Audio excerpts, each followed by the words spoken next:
Hi everyone, just wanted to do a quick resume tip. I often get people asking me to look at their resumes, and I love doing it because I love helping people tell their stories. But the problem with a lot of resumes, and you can tell pretty much within 2 seconds of seeing a resume, is that people don't know the purpose of a resume. And a lot of people think the purpose of a resume is to list all of their work history. And so they give all of their work history in detail because that's what they think the purpose of a resume is. But that's not the purpose of a resume.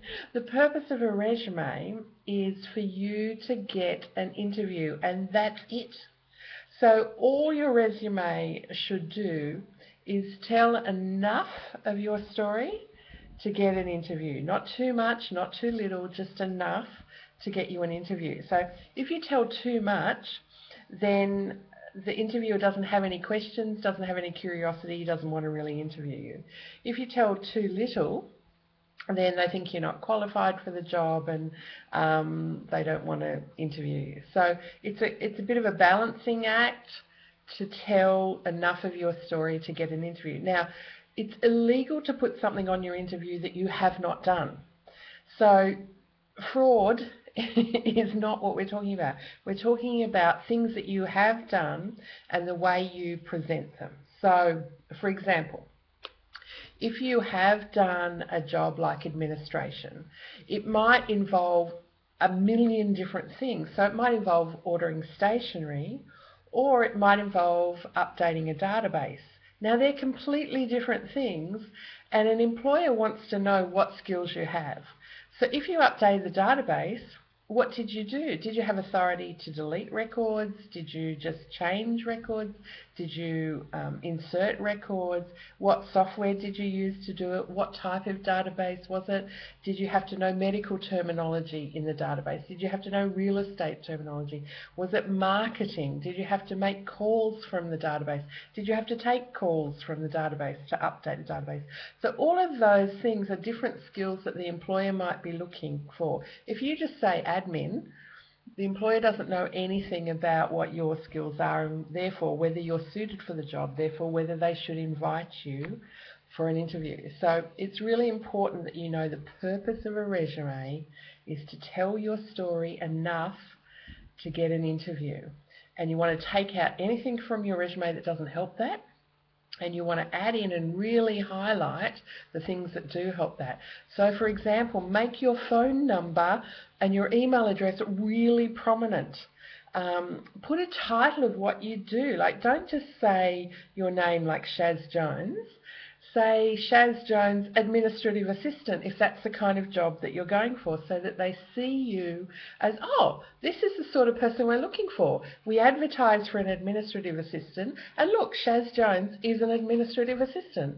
So something like that will really help quickly tell your story within the first second that they look at it, and make them think, oh, we better invite this person for an interview, rather than just, who cares who Shaz Jones is, let's put their resume in the bin. Or in many cases these days, software does the sorting out.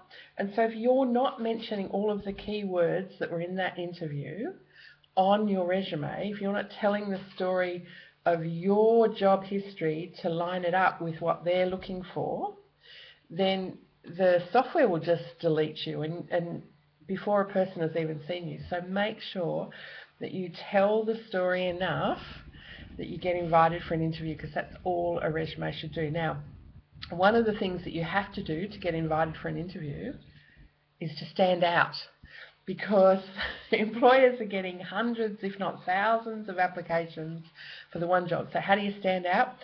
Like I said, make it really obvious that you are who they're looking for. So make sure your title says Administrative Assistant, if that's what they're looking for.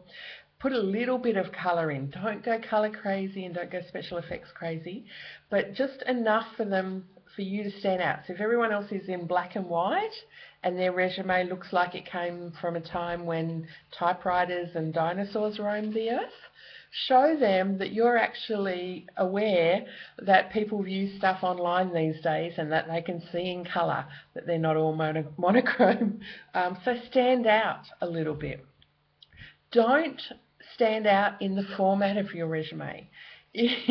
Most employers are looking for a resume that is in Microsoft Word format or Adobe PDF, portable document format. And even if you've uploaded it, sometimes they'll want to take it back into their original format.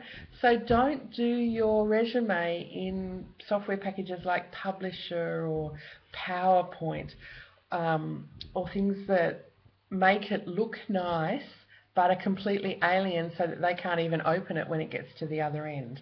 So stick to the format that they want, but just do a little bit to stand out. So I hope that's really helped. If you want me to take a look at your resume personally, then just go to the website and I will have a look for it. So shazjones.com.